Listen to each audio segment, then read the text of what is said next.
Hi guys, welcome back to the YouTube channel of legal edge after college. मैं हूं मानसी और आज के इस वीडियो में मैं आपके साथ डिस्कस करने वाली हूं that what are the most important topics from constitution of India जिनमें से डिस्क्रिप्टिव क्वेश्चंस आ सकते हैं फॉर ILI दिल्ली का एग्जाम। राइट नाउ अभी एक दो दिन पहले हमने PYP एनालिसिस पे एक वीडियो लिया था जिसमें मैंने आपको बताया था कि descriptive questions mostly constitution of India, jurisprudence, public international law, इन तीन सब्जेक्ट से ही आते हैं। और कभी कभी ये देखा गया है कि कॉन्ट्रैक्ट एक्ट और IPC से भी क्वेश्चंस आए हैं फ्रॉम डिस्क्रिप्टिव पोर्शन। राइट, तो डिस्क्रिप्टिव पोर्शन में क्योंकि सबसे ज़्यादा पार्ट कॉन्स्टिट्यूशन ऑफ इंडिया का होता है, तो एक बार थोड़ा प्रीवियस ईयर पेपर्स में देखते हैं कि किस तरीके के क्वेश्चंस आए हैं in constitution descriptive part of ILI, और फिर देखते हैं कि इस साल कौन से क्वेश्चंस हैं जो आ सकते हैं आपके एग्जाम में। राइट, तो जल्दी जाओ और सबके साथ ये वीडियो शेयर करो।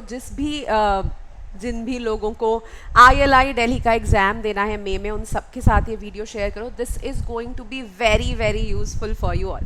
ठीक है, चल आगे बढ़ते हैं। सो क्वेश्चंस जो प्रीवियस ईयर पेपर में आए हैं, अगर इन क्वेश्चंस का हम एक एनालिसिस करें तो फर्स्ट क्वेश्चन क्या बात करता है?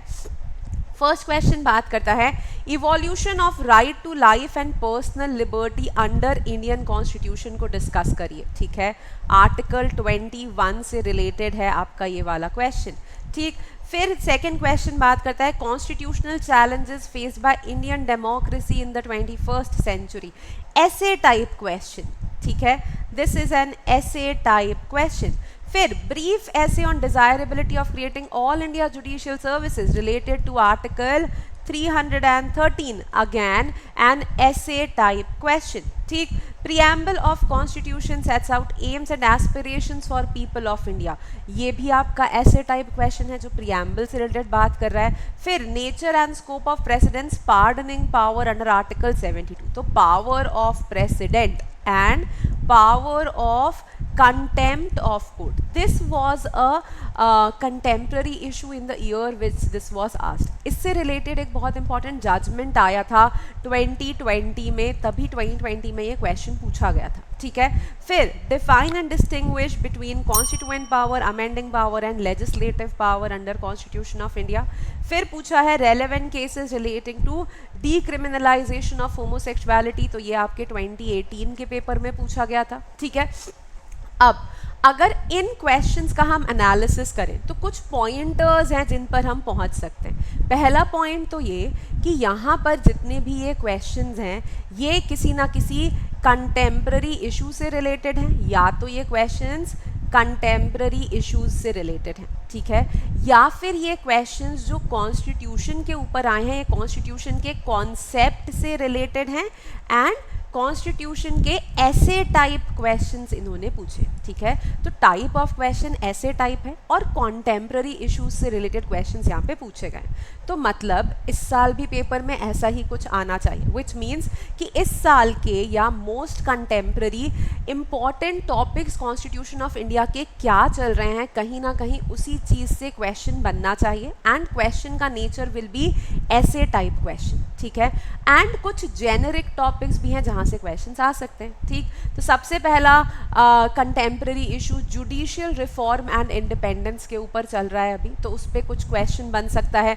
कोलिजियम से related question can be asked. Question can be framed on the concept of judicial activism. Question can be framed on the concept of independence of judiciary, कि इंडिया में judiciary कितनी independent है। Right, इस तरीके के questions यहाँ पर बन सकते हैं। तो दो क्वेश्चंस मैंने एग्जाम्पल फॉर्म में लिखे हुए हैं यहाँ पे। The first one is analyze the current debate surrounding the judicial appointment process in India. What are the potential implications of reforming or replacing the collegium system with a judicial appointments commission? अगर एक judicial appointments commission आता है तो उसके implications क्या होंगे?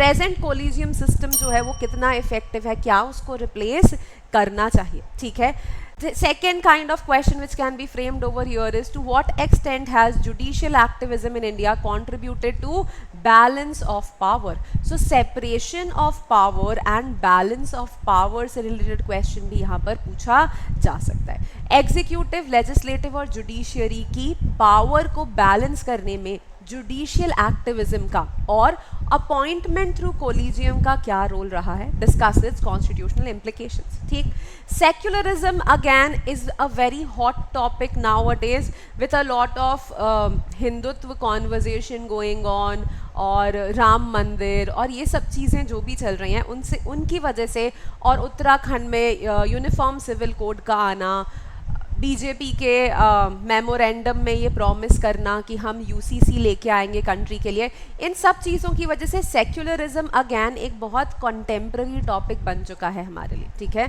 तो questions on UCC, questions on essential religious practice test, that what is essential religious practice test, right, इस पर क्वेश्चन आ सकता है, यूसीसी पर क्वेश्चन बन सकता है। Do we actually have the concept of secularism in India? तो secularism के ऊपर conceptual question, जैसे कि in light of recent legal and political developments, critically examine whether secularism as enshrined in constitution is under threat in India, provide examples of contemporary challenges. क्या secularism India में भी protected है? What is the status of secularism in India? Discuss the constitutional validity of UCC. How does UCC impact minority rights and secularism? तो इस तरीके के कुछ ऐसे बेस्ड questions बन सकते हैं। फिर अभी अभी ये भी देखने के लिए हमें मिल रहा है कि बहुत सारे स्टेट्स के इलेक्शंस होते हैं, फिर शेड्यूल 10 अप्लाई हो जाता है और एंटी डिफेक्शन लॉ लगाने की बात होती है, बट अल्टीमेटली कांग्रेस की गवर्नमेंट फेल हो जाती है और बीजेपी की गवर्नमेंट पावर में आ जाती है। तो क्या फेडरलिज्म पर के कॉन्सेप्ट पर कोई फ़र्क पड़ रहा है? क्या सेंटर के पास ज़्यादा पावर आती जा रही है? क्या सेंटर ज़्यादा पावर अज्यूम कर रहा है?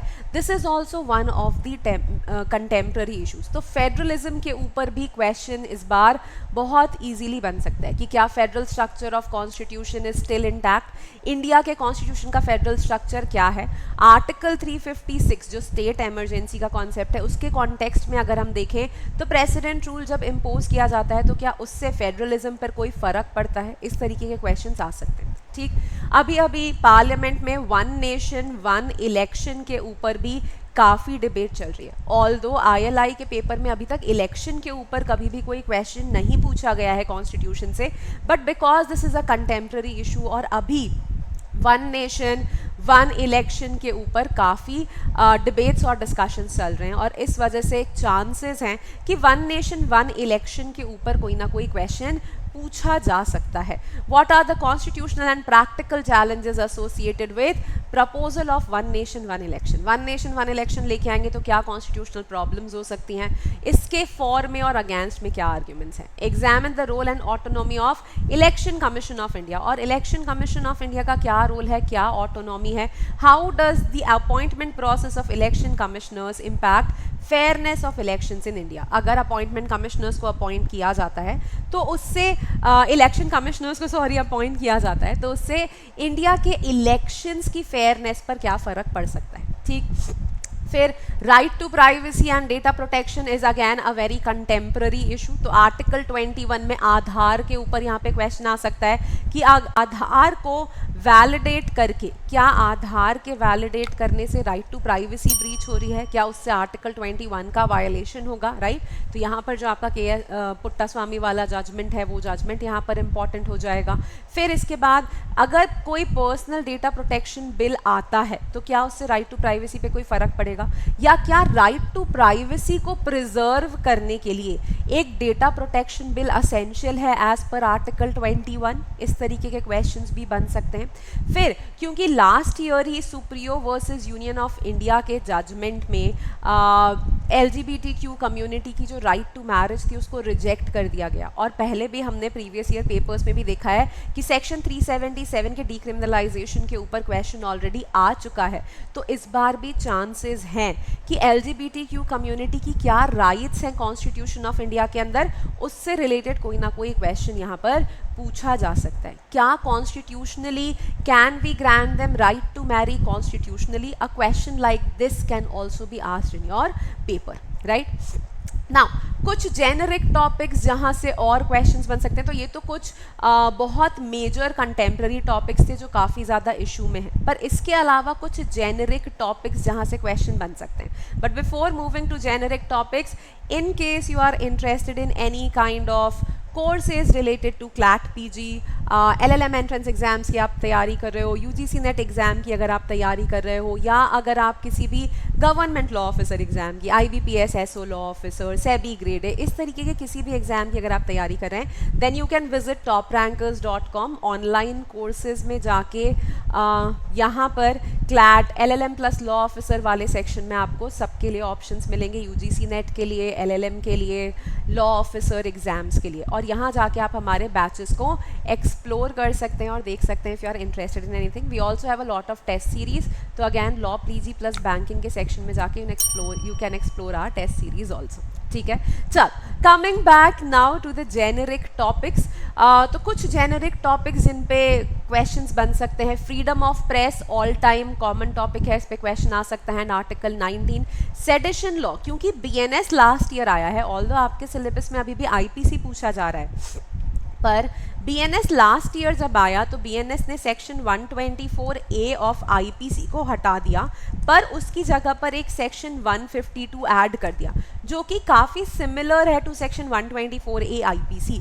और क्योंकि आपके सिलेबस में IPC भी है और कॉन्स्टिट्यूशन भी है, तो सेडिशन लॉ एंड आर्टिकल 19 से रिलेटेड कोई ना कोई क्वेश्चन बन सकता है। ठीक, president's power to impose emergency, president emergency कब इम्पोज कर सकते हैं, प्रेसिडेंट के पास क्या पावर है इफ़ कॉन्स्टिट्यूशनल मशीनरी फेल्स, या कॉन्स्टिट्यूशनल मशीनरी में अगर कोई प्रॉब्लम आ जाती है, in that situation what are the powers of the president, इससे रिलेटेड क्वेश्चन आ सकता है। Protection of environment, control of pollution, and how is constitution of India providing rights for protection of environment.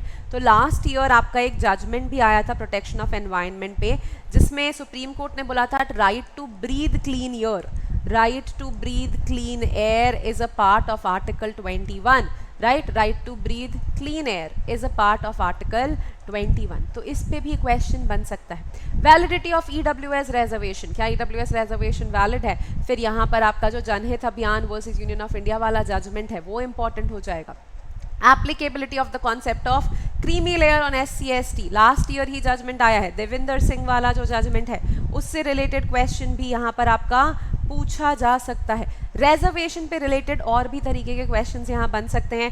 Legislative relations which is part 11 chapter 1 of the constitution, और इसकी जो doctrines है, colourable legislation, pith and substance, harmonious construction, territorial nexus, उन पर questions बन सकते हैं। Part 3 जो आपके फंडामेंटल राइट्स हैं, इन्हें जनरली एक बार अच्छे से पढ़ लेना, क्योंकि फंडामेंटल राइट्स एक ऐसा टॉपिक है कि उसमें कहीं से भी कोई भी क्वेश्चन पूछा जा सकता है। ठीक, फिर डॉक्ट्रिन ऑफ प्लेजर जो आर्टिकल 310 में दी है, क्योंकि आर्टिकल 312 और 313 से क्वेश्चन आ चुका है। आर्टिकल 312 जो आपका ऑल इंडिया जुडिशियल सर्विस है, वहाँ से क्योंकि ऑलरेडी आपका क्वेश्चन पूछा जा चुका है, इसलिए हो सकता है कि 310 में से भी कोई ना कोई क्वेश्चन पूछा जा सके। But all India judicial service पर जब क्वेश्चन आया था, उस पॉइंट पे ऑल इंडिया जुडिशियल सर्विस के ऊपर काफ़ी ज़्यादा डिबेट्स चल रही थी। ठीक है, so I think these are certain important provisions जिनसे क्वेश्चन डिस्क्रिप्टिव नेचर का आपके एग्जाम में आ सकता है। MCQ की बात करेंगे तो MCQ में तो काफ़ी सारी चीज़ें हैं जो पूछी जा सकती हैं, बट डिस्क्रिप्टिव में काफ़ी लिमिटेड भी अगर आप पढ़ के जाएंगे तो भी आपका काम बन जाएगा। ठीक है, all right guys, this was it from my side for today. I hope the video was useful for you. These are our social community channels, तो ये टेलीग्राम का चैनल है, you can subscribe to it और maybe join this channel to keep yourself updated on all the exams, यहाँ पे tips, MCQs, बहुत सारी चीज़ें होती हैं।